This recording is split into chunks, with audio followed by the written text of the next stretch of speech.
पन्नगे च सुरेन्द्रे च कौशिके पाद संस्पृशि निर्विशेष मनस्काय श्री वीरस्वामिने नमः। भगवती सूत्र में कहा गया है, जीवत्थिकायस्य णं भन्ते केवतिया अभिवयणापन्नता। गोयमा अनेका अभिवयणापन्नता तंजहा जीवे इवा जीवत्थिकाए इवा पाणे इवा भूए इवा सत्ते इवा बिन्नु इवा तेया इवा चेया इवा जेया इवा आया इवा रंगणे इवा हिंदुए इवा पुग्गले इवा मानवे इवा कत्ता इवा विकत्ता इवा जए इवा जंतु इवा जोनि इवा स्वयंभू इवा सशरीरी इवा नायए इवा अंतरप्पा इवा जे यावन्ने तह प्रकारा सव्ये ते जीवत्थिकायस्य अभिवयना। जैन दर्शन में 6 द्रव्यों की अवधारणा बात प्राप्त होती है और पंचास्तिकाय की भी बात है।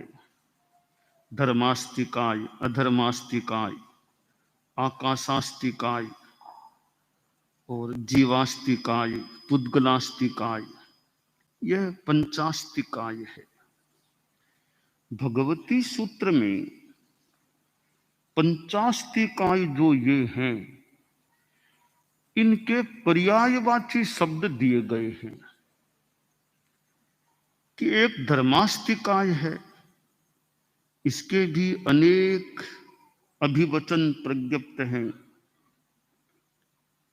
और अधर्मास्तिकाय हैं, उसके भी अनेक अभिवचन दिए गए हैं।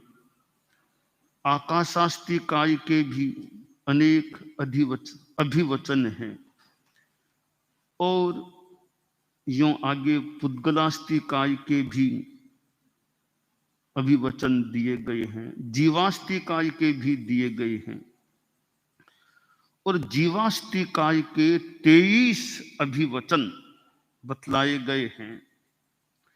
वे पर्यायवाची या उसके लगभग कोटि के शब्द भी माने जा सकते हैं,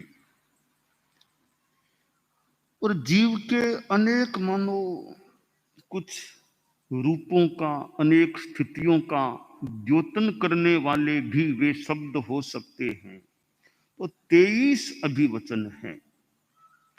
जैसे जीवास्तिकाय है, उसको जीव भी कहा जाता है, अभिवचन है, जीव है। कि जीव क्यों है? प्राण को धारण करता है, इसलिए वह जीव कहलाता है। और जीवास्तिकाय तो है ही नाम, प्राण भी है, भूत भी है, सत्व भी है। कि सत्व क्यों है? कि शुभ और अशुभ को स्वयं जानता है, वह सत्व कहलाता है। यों ये कुल 23 पर्यायवाची यानी अभिवचन ये दिए गए हैं, और एक नाम दिया गया है मानव। जीव का एक नाम मानव। कि मानव नाम कैसे हुआ? भी मानव है, मनु का अर्थ है ज्ञान, ज्ञान में उत्पन्न होने से वह मानव कहलाता है। या मानव यानी नया कुछ नहीं है, हमेशा अनादिकाल से है, नया यह कुछ नहीं है। इस रूप में वह मां, निषेध के अर्थ में नहीं, मां नहीं, नव नया, जो नया नहीं है, अनादिकालीन है, वह मानव होता है। ये जीव के अभिवचन हैं। जीव यानी आत्मा, आत्मा भी नाम है इसका। तो आत्मा अपने आप में अमूर्त तत्व होता है और आत्मा करता भी है, विकर्ता भी है। तो शुद्ध स्वरूप में आत्मा निरंजन निराकार होती है। और जैन दर्शन में, जैन धर्म में एक मुख्य चीज है आत्मा। बस आत्मा है तो और कई चीजें हैं, फिर कर्म की बात भी है, पुनर्जन्म की बात भी है, स्वर्ग नरक जैसी बातें हैं। तो आत्मा है तब तो ये फिर आगे अनेक बातें सार्थक सिद्ध हो सकती हैं। आत्मा है तब यह साधुपना लेना, साधना करना, मुमुक्षु बनना, श्रावक बनना, धर्म ध्यान करना, प्रवचन सुनना आदि आदि ये चीजें अधिक सार्थक सिद्ध हो सकती हैं। और आत्मा है तो साथ में संसारी अवस्था में शरीर भी है। शरीर है तो शरीर का नाश भी होता है। शरीर का नाश अनेक रूपों में हो सकता है, यानी मृत्यु के आने के अनेक द्वार हैं। आयुष्य पूरा हो गया, आदमी सोया का सोया रह गया। कोई बीमारी लग गई, कभी देहावसान हो गया, किसी ने सुसाइड कर लिया, जीवन समाप्त हो गया। कोई जा रहा था, दुर्घटना हो गई, जीवन नहीं बचा तो जीवन चला गया, शरीर का नाश हो गया। किसी ने वध कर दिया, हत्या कर दी तो जीवन चला गया। यह मारना मरना ये चीजें भी दुनिया में हुई हैं, होती हैं। राम रावण का क्रम भी चला, विजय भी प्राप्त करने की बात हुई। रावण भी आखिर तो इंसान ही था। इंसान है, इंसान में कई विशेषताएं भी हो सकती हैं। इंसान में 2 कमियां हो सकती है तो 5 विशेषताएं भी हो सकती है। 5 कमियां है तो 2 विशेषताएं भी हो सकती है। तो इंसान है, भूल भी हो सकती है इंसान से, इंसान में अपनी विशेषताएं भी हो सकती है। अब प्रतीत ऐसा होता है ग्रंथ के आधार पर कि रावण था तो यूं रावण एक विद्या सिद्ध, विद्या संपन्न भी व्यक्ति था। कितनी विद्याएं, कितनी उसमें ज्ञान की क्षमताएं उसमें रही होंगी रावण में। कोई सामान्य साधारण आदमी रावण नहीं था। और जिसके लिए रामचंद्र जी को भी इतना पुरुषार्थ करना पड़ा। तो रावण एक विद्या संपन्न व्यक्तित्व भी, या कोई रिद्धि लब्धि संपन्न व्यक्तित्व भी प्रतीत होता है। और यूं रावण का चिंतन अच्छा भी रहा है। जैन रामायण को हम देखें तो रावण का अच्छा चिंतन भी संभवतः रहा है। ठीक है, जिंदगी में प्रमाद भूल जो भी हुआ हो गया, और उसका स्थूल रूप में परिणाम भी रावण को भोगना पड़ा, और एक दिन रावण का वध भी हो गया। जैन रामायण के अनुसार लक्ष्मण जी ने रावण का वध किया था, लक्ष्मण जी ने किया था। फिर वासुदेव बन गए लक्ष्मण जी, रामचंद्र जी बलदेव थे।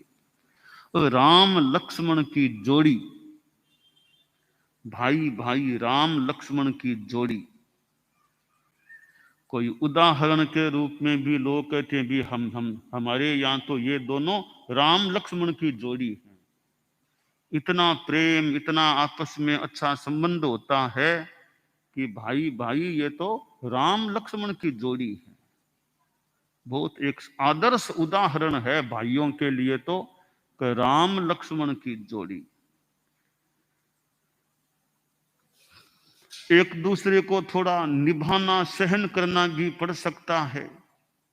अब रामचंद्र जी का छोटा भाई अनुज लक्ष्मण, तो रामचंद्र जी ने लक्ष्मण जी को भी अपने ढंग से परोठ करके रखा होगा। एक भाई, बड़ा भाई छोटे भाई की चिंता करेगा, ध्यान रखेगा, उसके हित का ध्यान देगा, तो छोटा भाई भी आशा करें बड़े भाई का मान सम्मान रखेगा। बड़ा भाई छोटे का कुछ ध्यान ही नहीं देता, उल्टा स्वार्थी है, तो छोटा भाई वो भी कितना क्या फिर मान सम्मान रखेगा। तो दोनों हाथ मिलने से ताली बजती है, जो कहावत है दोनों हाथ मिलने से ताली बजती है। हालांकि हमारे यहाँ तो तालियां बजाना भी ऐसे परंपरागत निषिद्ध सा रहता है। अपने तात्पर्य ताली बजेगी दोनों हाथ मिलने से, या बद्धांजलि होंगे तो दोनों हाथ मिलेंगे तब बद्धांजलिता होगी। तो भाई भाई हैं तो दोनों तरफ से होगा तो भाई भाई का वो रिश्ता अच्छा रह सकता है। तो राम लक्ष्मण की जोड़ी की बात है, तो रामचंद्र जी ने लक्ष्मण जी को भी परोटा होगा, सहन किया होगा, ध्यान रखा होगा, तो लक्ष्मण जी ने भाई जी के प्रति बहुत एक समर्पण या पुरुषार्थशीलता रखी होगी। और रामचंद्र जी ने कैसे ध्यान रखा, जैन रामायण में बात आती है कैसे लक्ष्मण जी गए थे, पीछे से सीता जी ने कहा कि आप जाओ जाओ भाई के पास जाओ, लगता है भाई मुसीबत में है अभी, आप जाओ। तो सीता जी के कहने से रामचंद्र जी गए थे। वो सिंहनाद जो भी नाद हुआ था देवी के द्वारा किया गया, और पीछे से सीता का हरण हो गया था। तो रामचंद्र जी भाई के लिए गए थे। लक्ष्मण जी बोले भाई जी आप यहाँ कैसे आ गए, कि भाई वो आवाज आ रही थी ऐसा वार, आप जल्दी जाइए, ये कोई छल है, षड्यंत्र है, आप जल्दी जाओ, भाभी जी को संभालो, आप तो ये कोई षड्यंत्र हो रहा लगता है। तो वापिस रामचंद्र जी आते हैं, तब तक तो सीता का हरण हो गया था, सीता को रावण ले गया था। पीछे से सीता मिली नहीं। रामचंद्र जी की क्या मानसिक स्थिति बन गई पता नहीं, उपयुक्त हो तो स्थूल भाषा में मानो डिप्रेशन में चले गए थे। रामचंद्र जी सीता जी जब नहीं मिली तो मानो डिप्रेशन में चले गए, एकदम कैसे ही हो गए थे। और रामचंद्र जी ने यहां तक कह दिया कि अच्छा हुआ कैकेयी ने मुझे ये राजभार नहीं लेने दिया, भरत को राज्याधिकार देने की बात कैकेयी ने कर ली, मुझे राज्याधिकार नहीं मिला तो बढ़िया हुआ कि मैं क्या राज्य संभालता, मैं क्या राज्य संभालता, एक अपनी औरत को भी नहीं संभाल सका, मैं तो एक सीता को भी नहीं संभाल सका, मैं क्या राज्य संभालता। अच्छा किया कैकेयी ने मुझे राज्य लेने ही नहीं दिया, मैंने तो नारी को भी गंवा दिया है। तो रामचंद्र जी ऐसे डिप्रेशन में चले गए, ऐसा लगता है वर्णन से, आज की भाषा में अवसाद, डिप्रेशन। तो रामचंद्र जी के जीवन में भी मुसीबत आई है। इधर लक्ष्मण जी का एक योगदान सहयोग भी, कि लक्ष्मण जी का भी समर्पण देखिए, जैसे रामचंद्र जी का बड़प्पन, तो लक्ष्मण जी की सेवा भावना कि रामचंद्र जी वनवास के लिए जा रहे हैं, मैं भी साथ में जाऊंगा, भाई जी के साथ जाऊंगा, यानी अपने बड़े भाई के प्रति कितना समर्पण रखा कि खुद भी साथ में वनवास में साथ में गए, अकेले को नहीं जाने दिया, मैं भी साथ जाऊंगा। इधर सीता जी भी साथ रही तो लक्ष्मण जी भी साथ रहे।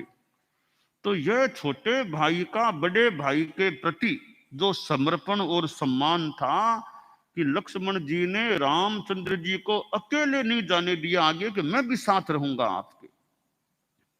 और रामचंद्र जी के साथ वनवास यात्रा में रहे और सीता जी भी साथ रही। और आखिर जो घटना घटी, सीता जी का बीच में हरण हो गया, अपहरण हो गया, और पीछे से फिर सारी स्थितियां, रामचंद्र जी की मन स्थिति भी कैसी हुई, फिर कैसे सीता जी के खोज का क्रम चला और आखिर सीता जी को प्राप्त कर लिया। कैसे कैसे योजना बनाई हनुमान जी को भेजना, और कैसे दूत के हनुमान जी को सीता के वहां भेजना, सारा एक मानो योजना बना के काम किया गया।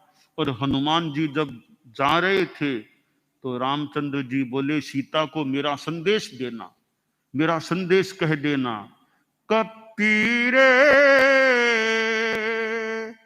प्रिया साथे कहे, कपीरे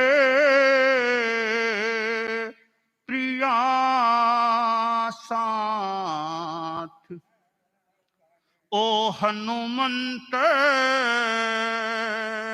सीता साथे कहे, ओ हनुमंत सीता साथे। कि कपी, कपी यानी बानर, हनुमान, तुम जाओ सीता के पास तो सीता को मेरा संदेश कह देना, मेरी बात बता देना। कि क्या बात बताऊं, अनेक बातें बताई, एक मुख्य बात बताई, जीव राम नो तो जे पासे देह रहे, कपीरे प्रिया साथ कहे, ओ हनुमंत सीता साथ, जीव राम नो तो जे पास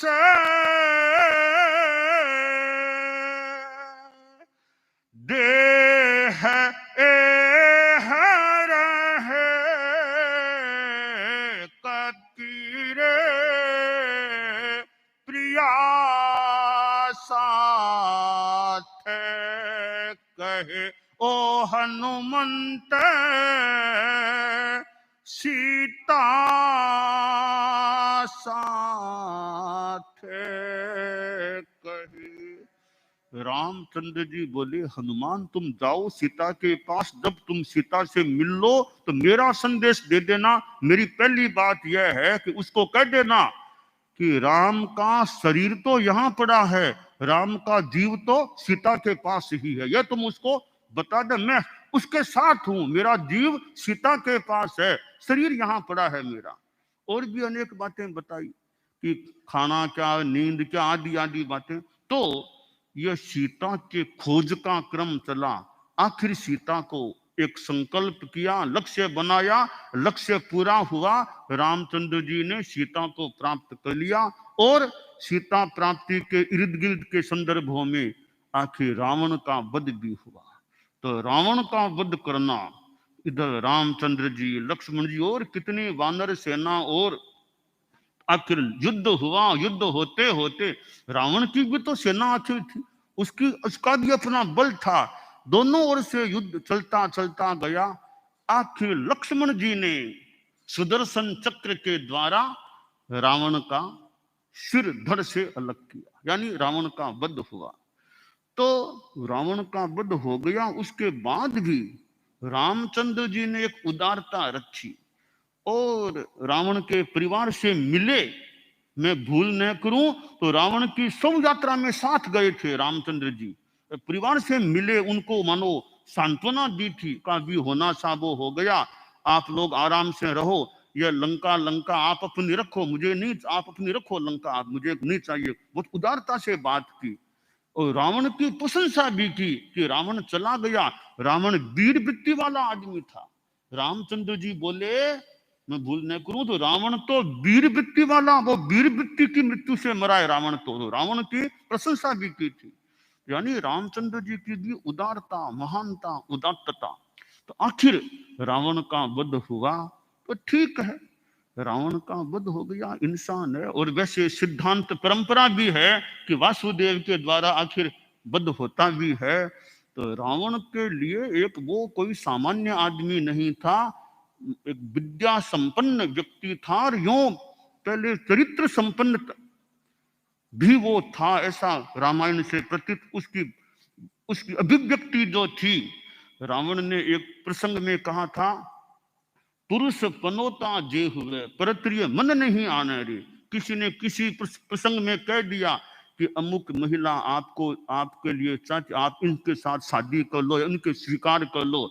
रावण बोला, क्या बात कहते हो, पुरुष पनोता जेहू परत्रिय मन नहीं खरे कामिनी अति आप। तो कहा रावण का उदात्त विचार कर भी, पुरुष जो उत्तम पुरुष होते हैं, महान पुरुष, वे परस्त्री की इच्छा भी नहीं करते हैं। यह रावण का विचार था। एक जमाने में इतना रावण एक सिद्धांत वाला सा आदमी था। ठीक है, बाद में भूल जो भी गलती हो गई और उसका परिणाम भी भयंकर आ गया, इतना युद्ध के आखिर रावण को जीवन खोना पड़ा। तो रावण का वध हुआ, 10 हरा 10 शीर्षावसान। रावण 10 कंधर कहलाता है, 10 कंधर, और 10 कंधर राजा, रावण 10 कंधर राजा।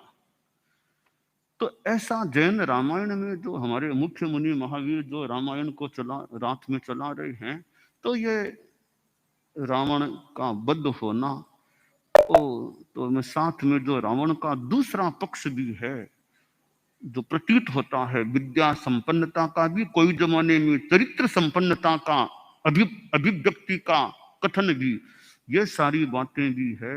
अब स्थूल रूप में भी एक असद भावों पर सद्भावों की विजय, विजयादशमी, असद भावों पर सद्भावों की विजय, बुराइयों पर अच्छाइयों की विजय। तो रावण के प्रति भी व्यक्ति से कोई द्वेष तो क्या करना, आदमी है, इंसान है, आदमी की अच्छाइयां भी होती है, कोई कमियां भी हो सकती है। यह राम लीला वो चलती है, नवरात्रि दशहरा का जो समय होता है, जगह जगह कहाँ कहाँ राम लीला का और का मंचन होना, एक मनोरंजन के रोचक रूप में रामलीला का मंचन भी। तो रामचंद्र जी तो खैर मोक्ष में जा चुके थे, तो कहा गया है रावण भी मोक्ष में जाएगा, रावण तीर्थंकर बनेगा। यहां तक कहा गया है कि रावण तीर्थंकर बनेगा। सीता जी उनकी शिष्य के गणधर के रूप में उनके पास, उनके उपपात, उनके सानिध्य में रहेगी कभी आगे। तो रावण तीर्थंकर बन के आगे मोक्ष में जाने वाला है। तो किसी जन्म में गलती, आगे का भविष्य उज्जवल भी रावण का बताया गया है जैन रामायण में, कि आगे तीर्थंकर बनने वाला है, मोक्ष में जाने वाला है। तो हम अपने जीवन में अच्छाइयों को बढ़ाने का और कमियों को, बुराइयों को कम करने का प्रयास करें, यह काम है। दानान शिष्ठम अभय प्रयाणम सच्चेषु या अणवज्जं वयन्ति तवेषु या उत्तमं भचेरं लोगुत्तमे समनेनाय पुत्र।